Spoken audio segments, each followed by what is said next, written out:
The Tigers Den Podcast.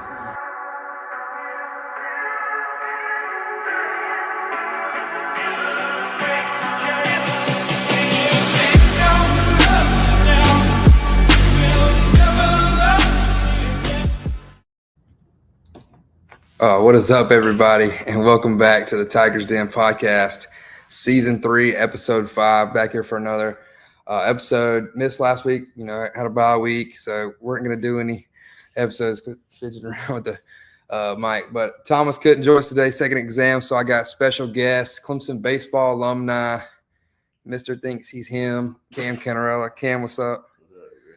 How you been, bro? Good. How about you, man? Good, man. Just still living this college life. So before we jump into the football and podcast side of things, how has life been after college baseball? And kind of just tell the viewers, where you've been and what you've been doing. Yeah, I got drafted in July. I went up to Miami, signed my contract, and I went to Jupiter for a week or two and just worked out and just started hitting every day, and then got sent off to Wisconsin. It was a really good experience. Met a lot of new people, and just had a great time with all the new people I met. And we played every day, so no days off. Yeah, outside of the baseball aspect, obviously it's a new experience. Leaving college ball, going to play somewhere like that. But outside of baseball, how was Wisconsin?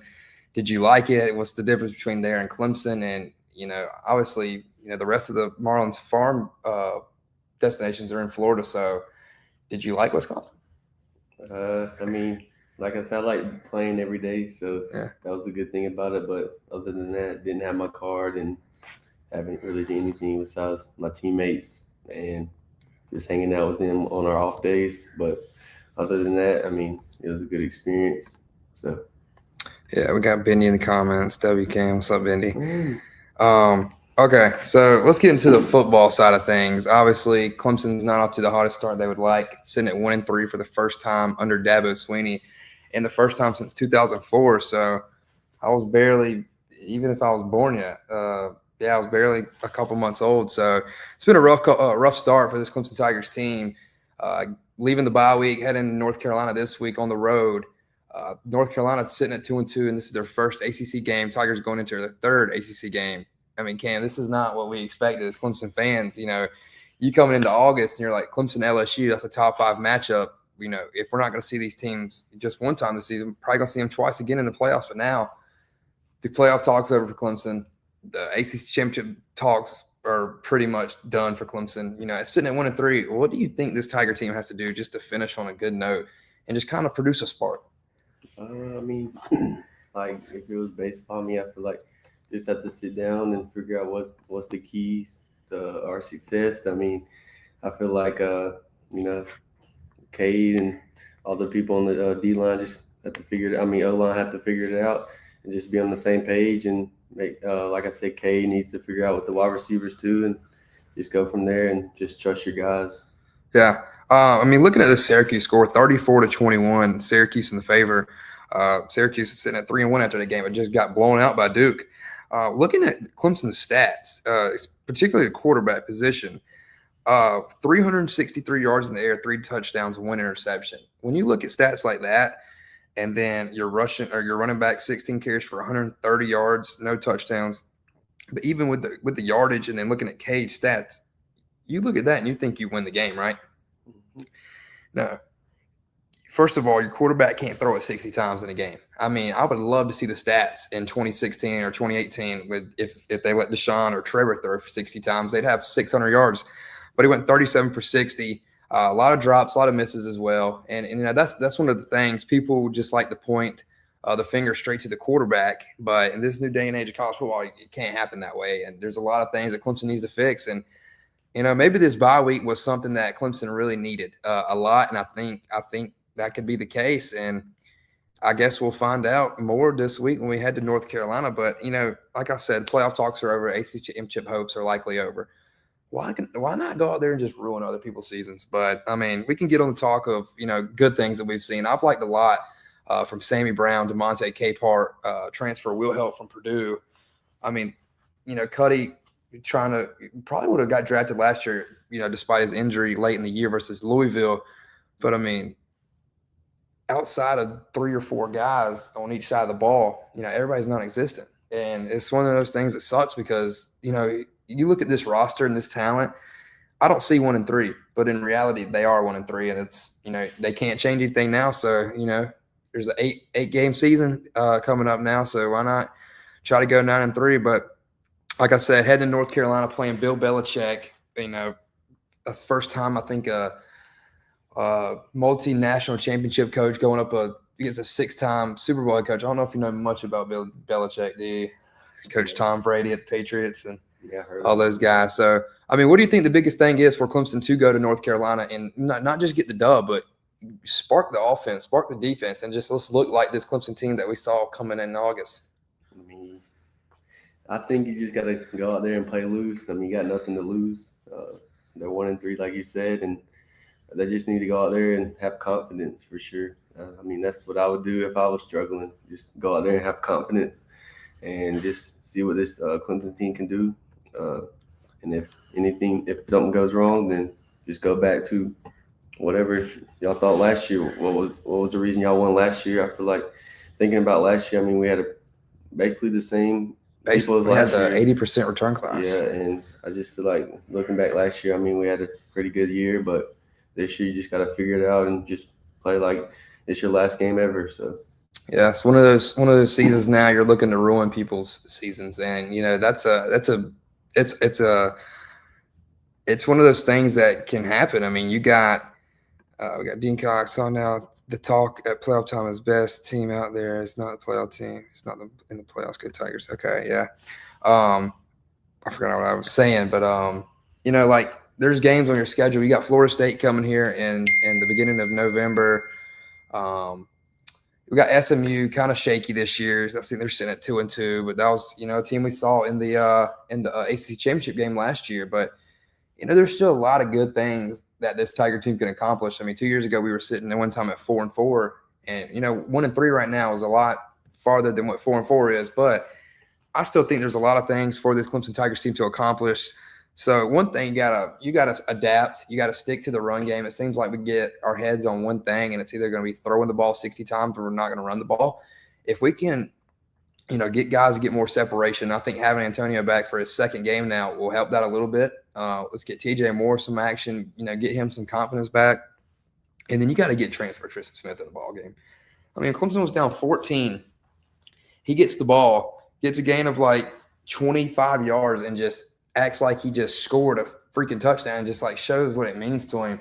A guy like that coming from JUCO and then NAIA or whatever earned everything that he's ever gotten. And he's not worried about the money. He's worried about going out there and balling out for his team. So, I mean, you've been gone now for a semester, but you were on campus a little bit with Tristan Smith, and you kind of got to see the guy who he was and what it's like coming from SEMO. A lot of people don't know that's where Cam Ward came from as well. And I look at Cam Ward. So, what would you like to see, Tristan Smith do a little bit? I mean, yeah, I got to talk to him a little bit while I was here before the draft. I mean, he's a great guy. I feel like he needs to get in more. Same with other people too. But I feel like, if we don't win this week, maybe next week we need to try other guys out and just see how that works. And, I feel like trying other guys out doesn't hurt anything. I mean, We're 1-3, so why not?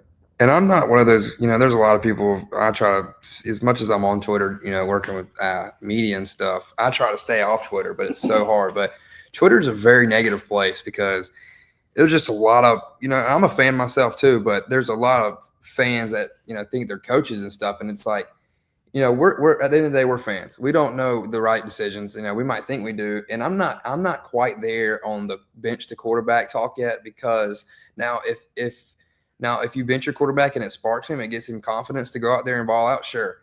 But to full on say we just want to bench the quarterback when there's more things on the field, that's the problem other than your quarterback. Has Cade played to his potential? No. Has Cade played well? He's shown some good stuff, but has he, played well? No, he has not. And, we've seen him play on the highest of stages.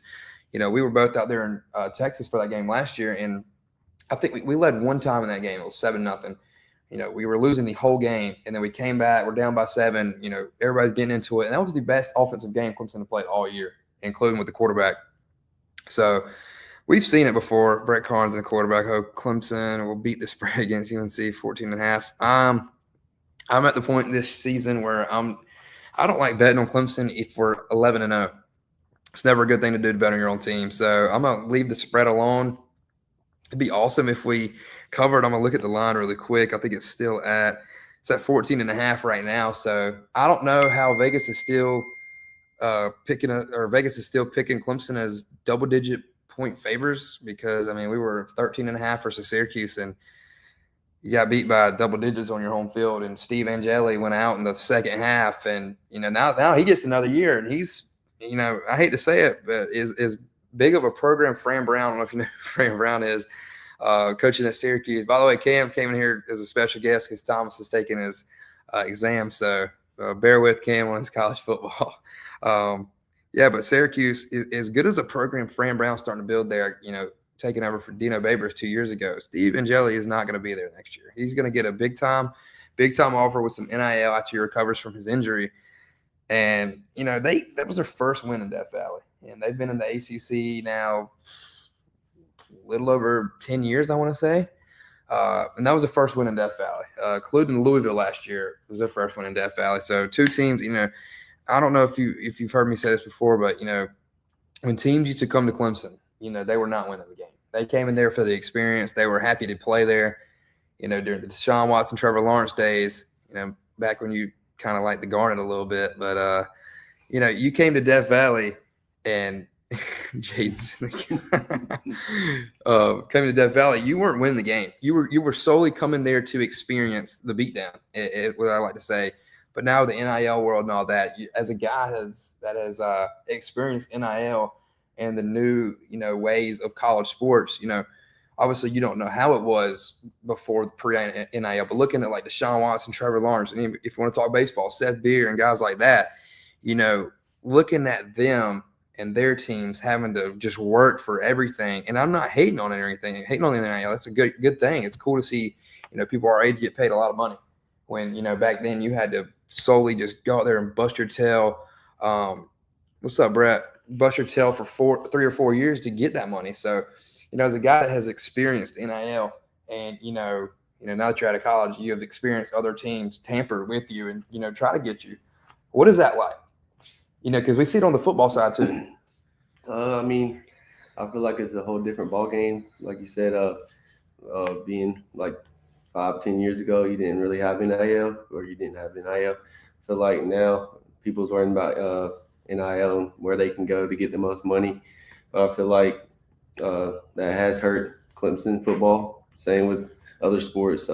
Not saying Clemson baseball or basketball, but in general, it just hurts the head coaches. You give somebody $100,000 and they just don't perform like you saw them last year or 2 years ago, whatever. Right. I feel like NIL just hurting people at this point. And like you said, I got it, and I feel like it was a good opportunity for me because I was making the money, but at the same time, 5-10 years ago they didn't have it, and all the Clemson football team, every team was, low-key good. So I feel like NIL has hurt people. So yeah, and we know of players, teams have been getting something under the table for years, but this has been the first time that there is probably only, realistically, if you want to talk statistics, there's probably only 1 or 2 guys that is in that whole football facility that is making less than Dabo. There's probably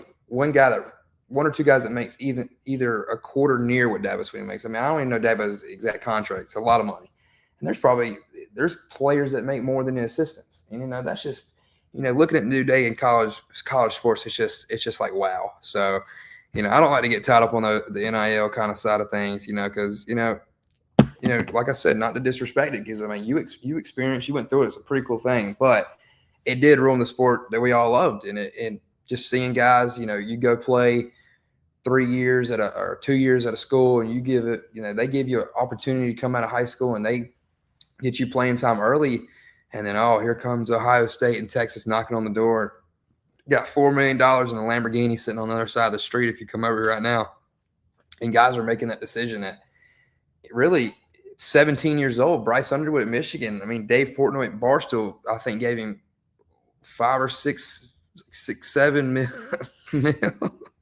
A lot of money to go in there and start as a freshman. For a 17-year-old kid in high school to like, oh wow, I'm getting 7 mil. I think it was around 7 mil to go play college football.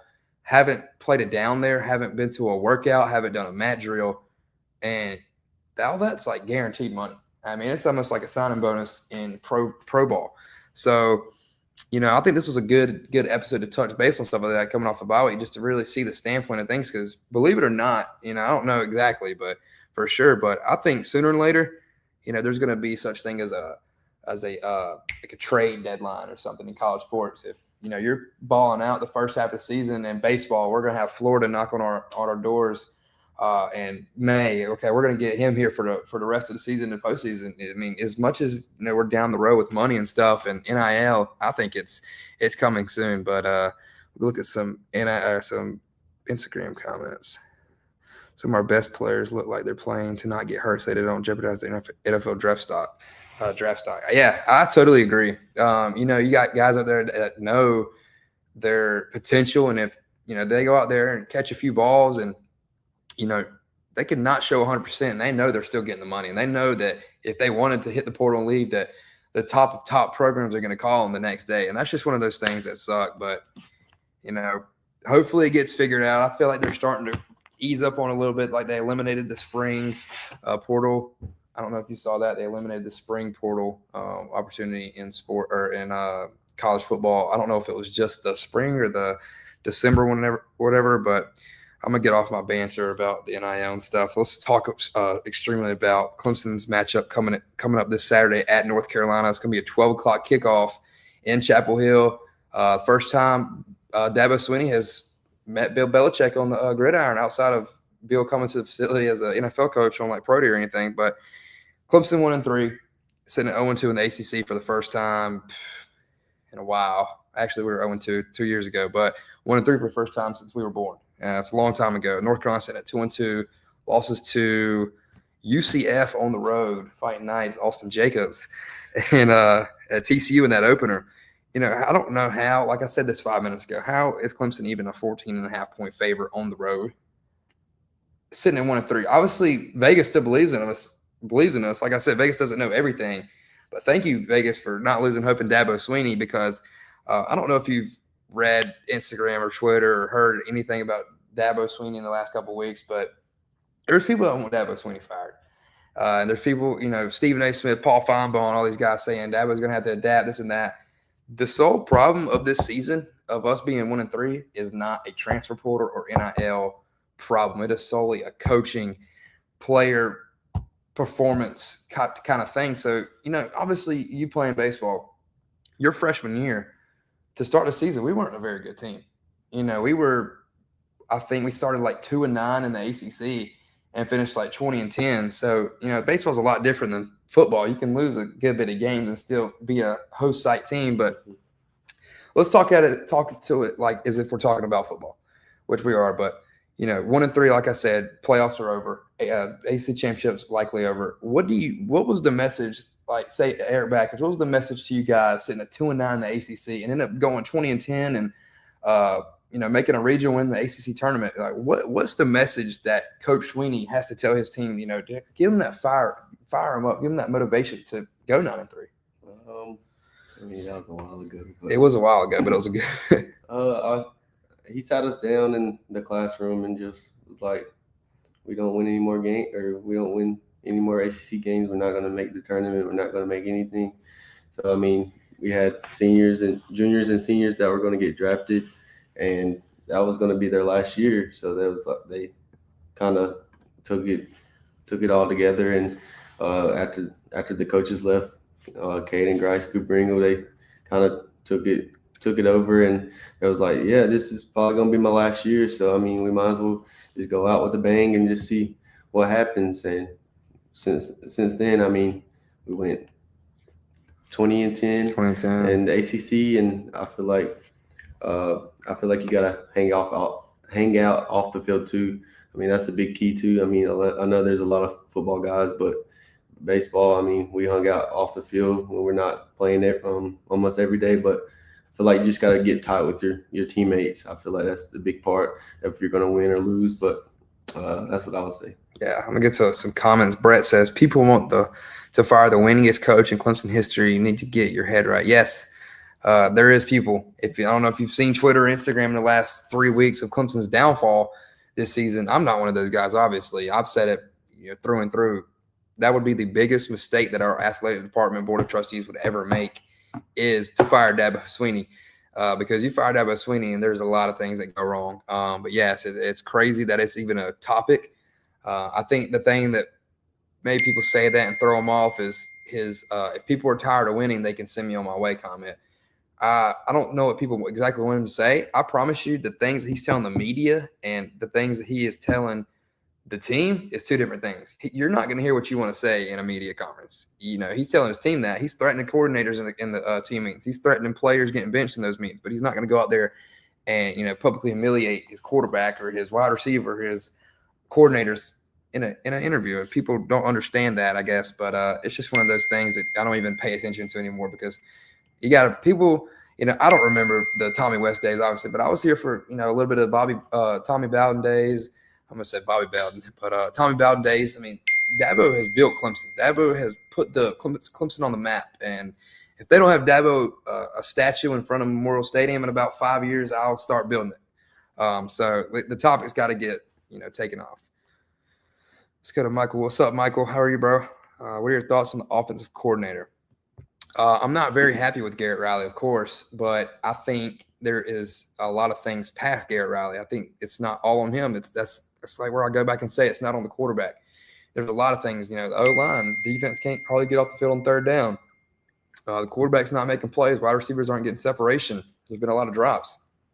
Now, do I think Garrett Riley's play call has been good? No, not at all. I think it could be a lot better. Coach Sweeney, touched with that yesterday and said this is a full on coaching thing. This season right now is fully on the coaching, and it's kind of cool to see him say that, because a lot of coaches, including Dabo, maybe a couple of years ago, might have sugarcoated it and said, "Oh, we'll be fine. One bad year, we'll be cool. This and that." That's what he said in 2023, and we ended up finishing on a good note after going 4-4, finished 8-4 or 9-4 with a Gator Bowl win.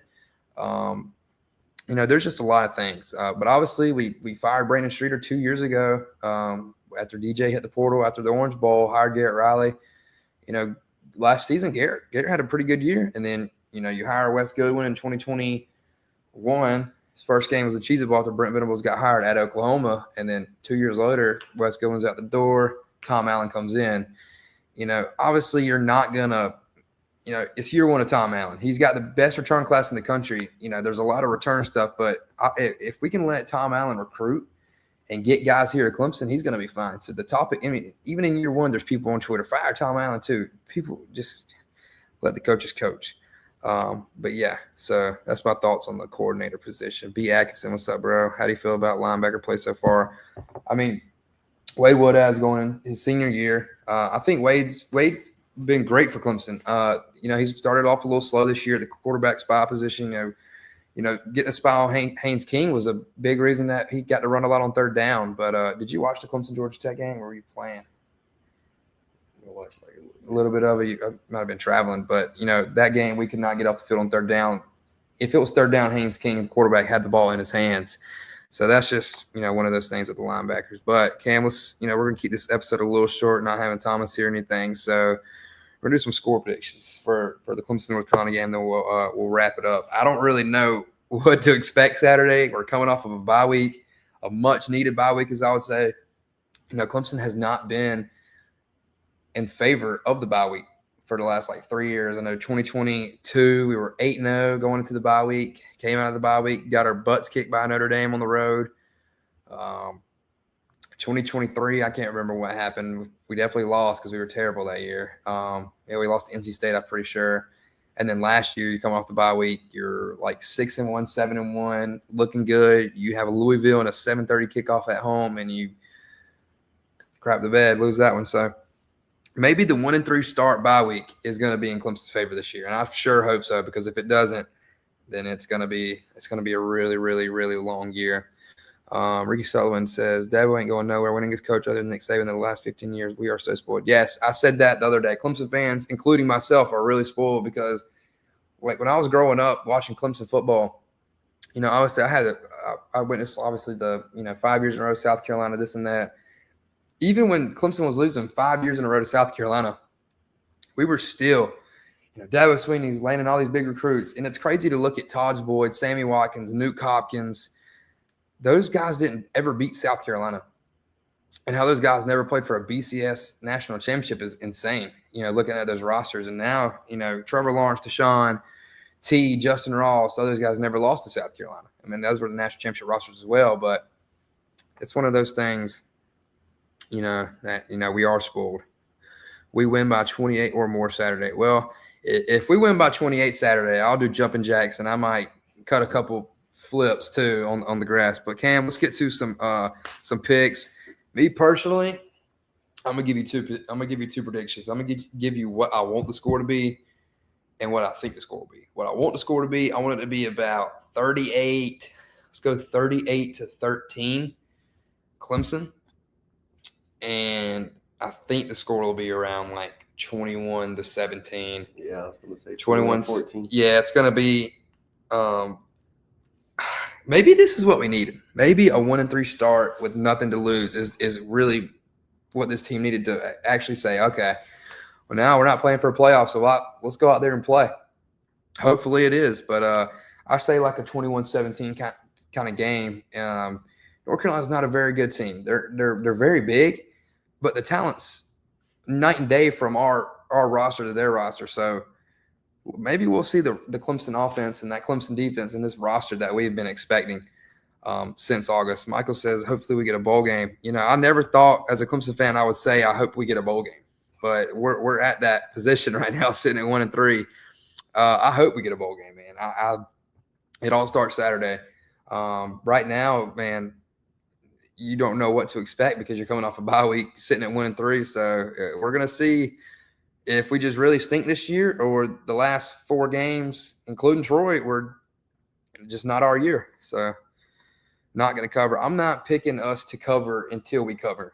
I've done it I said we were going to cover the Troy game. Did we cover the Troy game? No, we were favored by a lot more. I said we were going to cover the Troy game, the Georgia Tech game, and the Syracuse game. We did not. So not until we do it is not picking. I'm not betting on Clemson anymore, ever. So it hasn't gone my way. Have some faith, boys. Ricky says, Mr. Ricky, I'm trying. I don't know if I can, but he gives me a lot of heck because I take Clemson football seriously just like you do. So hopefully we get us a good win. Cam, I appreciate you being on the show. Appreciate it. Obviously, you're back in Clemson for a couple months now, so you'll be around. Hopefully we'll get him to some football games. But other than that, as always, I'm Cole Gerard alongside. Appreciate you joining the show, and we will see you guys next week. The Tigers Den Podcast.